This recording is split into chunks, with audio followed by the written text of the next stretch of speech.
Hello friends, வணக்கம். இந்த வீடியோவில் சிக்கன் வச்சு சூப்பரான ஒரு கிரேவி பண்ண போகிறோம் முகலாய் ஸ்டைலில். இது வந்து சப்பாத்தி புலாவுக்கெலாம் ரொம்ப சூப்பராக இருக்கும். செய்ய ஸ்டார்ட் பண்ணலாம்.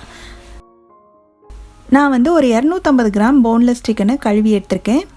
இதை ஒரு பவுலில் சேர்த்துட்டு இது கூட ஒரு அரை டீஸ்பூன் உப்பு, அரை டீஸ்பூன் மிளகுத்தூள், இது ரெண்டையும் சேர்த்து நல்லா ஒன்றா கலந்து வச்சிடலாம். நல்லா மிக்ஸ் பண்ணியாச்சு. இப்போ ஒரு 20 நிமிஷம் இது அப்படியே மேரினேட் ஆகிட்டு இருக்கட்டும். ஒரு 10 நிமிஷத்துக்கு அப்புறமா நம்ம செய்ய ஆரம்பித்தோம்னா மேரினேஷன் வந்து டைம் முடிகிறதுக்கு கரெக்டாக இருக்கும். அடுத்து ஒரு பேனை சூடு பண்ணி ஒரு 2 டேபிள் ஸ்பூன் அளவுக்கு எண்ணெய் சேர்த்துக்கிறேன். எண்ணெய் சூடானதுக்கு அப்புறமா ஒரு பெரிய வெங்காயத்தை நல்ல பொடியாக சாப் பண்ணி சேர்த்துக்கோங்க. எவ்வளோக்கு எவ்வளோ பொடியாக நறுக்குறீங்களோ அவ்வளோக்கு அவ்வளோ கிரேவி வந்து நல்ல திக்காக கிடைக்கும் நம்மளுக்கு. இப்போது இந்த வெங்காயத்தை வந்து நல்லா வதக்கிடணும். வெங்காயத்தோட கலர் மாதிரி கொஞ்சம் லேசாக லைட் ப்ரௌன் கலராக வர அளவுக்கு நம்ம வதக்கிக்கணும். இப்போ வெங்காயம் நல்லா வதங்கிடுச்சு. இதில் வந்து ஒரு டேபிள் ஸ்பூன் அளவுக்கு இஞ்சி பூண்டு விழுது சேர்த்துடலாம். இந்த இஞ்சி பூண்டோட பச்சை வாசனை போகிற வரைக்கும் நல்லா வதக்கி விட்டுலாம். வெங்காயம் இஞ்சி பூண்டெல்லாம் நல்லா வதங்கிடுச்சு.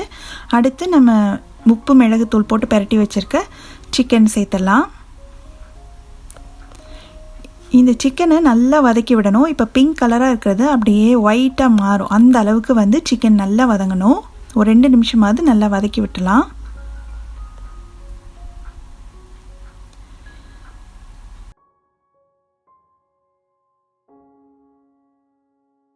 இந்த ஸ்டேஜில் ஒரு 1/4 டீஸ்பூன் மஞ்சள் தூள், 3/4 டீஸ்பூன் மிளகாய் தூள், 1/2 டீஸ்பூன் அளவுக்கு கொத்தமல்லி தூள், ஒரு 1/4 டீஸ்பூன் சீரகத்தூள், இது எல்லாத்தையும் சேர்த்து இது நல்லா கலந்து விட்டு நம்ம சேர்த்த பொடியோட பச்சை வாசனை போகிற வரைக்கும் ஒரு 1 நிமிஷம் நல்லா வதக்கிடணும்.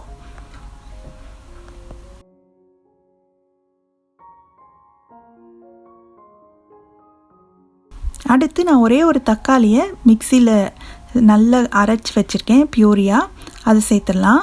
தக்காளியை நறுக்கி போடுறத விட இந்த மாதிரி அரைச்சி சேர்த்திங்கன்னா கிரேவியோட கன்சிஸ்டன்சி ரொம்ப நல்லாயிருக்கும். இப்போது இந்த தக்காளி நல்லா வதங்கணும். தக்காளி சேர்த்த உடனேயே நம்ம கொஞ்சம் உப்பும் சேர்த்துடலாம். இந்த குழம்புக்கு தேவையான அளவு உப்பு சேர்த்துடலாம். ஏன்னா சிக்கன் மேரினேட் பண்ணும்போது கொஞ்சம் உப்பு சேர்த்துருக்கோம். ஸோ அதை கணக்கு பண்ணி அட்ஜஸ்ட் பண்ணி சேர்த்துக்கணும். இப்போ இந்த தக்காளிலாம் நல்லா வதங்கி எண்ணெய் பிரிஞ்சு வர வரைக்கும் இருக்கட்டும்.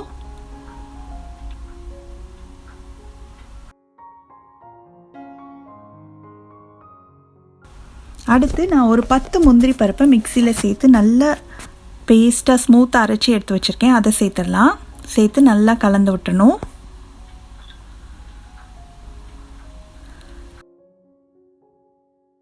இது கூட 2 டேபிள் ஸ்பூன் அளவுக்கு தயிரை நல்லா கட்டி இல்லாமல் அடித்து சேர்த்துக்கோங்க.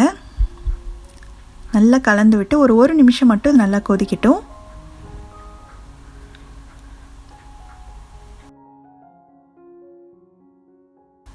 அதுக்கப்புறமா ஒரு 1/2 கப் அளவு தண்ணி சேர்க்குறேன். கிரேவி வந்து உங்களுக்கு எந்த அளவுக்கு கன்சிஸ்டன்சி வேணுமோ அந்த அளவுக்கு நீங்கள் தண்ணி சேர்த்துக்கலாம். நம்ம முந்திரி பருப்பெல்லாம் சேர்த்துருக்கிறதுனால கொஞ்சம் திக்காகும்.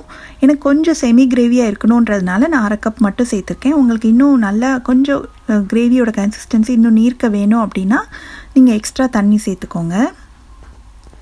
இப்போது இந்த சிக்கன் வந்து ஓரளவுக்கு வெந்திருக்கும். இந்த சிக்கன் இன்னும் நல்ல சாஃப்டாக வேகிற வரைக்கும் இருக்கட்டும். ஒரு 5 நிமிஷம் இருந்தால் கரெக்டாக இருக்கும். 5 நிமிஷமாக சிக்கன் நல்லா வெந்துட்டு இருந்தது. இப்போது கடைசியில் வந்து ஒரு 1/4 டீஸ்பூன் அளவுக்கு கரம் மசாலா தூளும், அரை டீஸ்பூன் அளவுக்கு கஸ்தூரி மேத்தி, அதாவது காஞ்ச வெந்தயக்கீரை இலையை வந்து நல்லா க்ரஷ் பண்ணி சேர்த்துக்கலாம். இது ரெண்டும் வந்து நல்ல ஒரு சூப்பர் டேஸ்ட் கொடுக்கும். மணமும் ரொம்ப நல்லாயிருக்கும். இப்போ நல்லா கலந்து விட்டு 1 நிமிஷம் மட்டும் இருக்கட்டும்.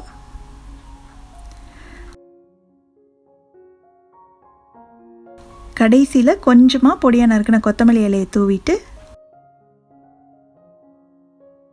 நல்லா கலந்து விட்டு ஸ்டவ் ஆஃப் பண்ணிடலாம்.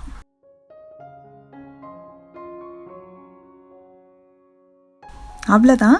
ரொம்ப ரொம்ப டேஸ்டான, ரொம்ப ஈஸியாக பண்ணக்கூடிய முகலாய் சிக்கன் கிரேவி ரெடி ஆயிடுச்சு.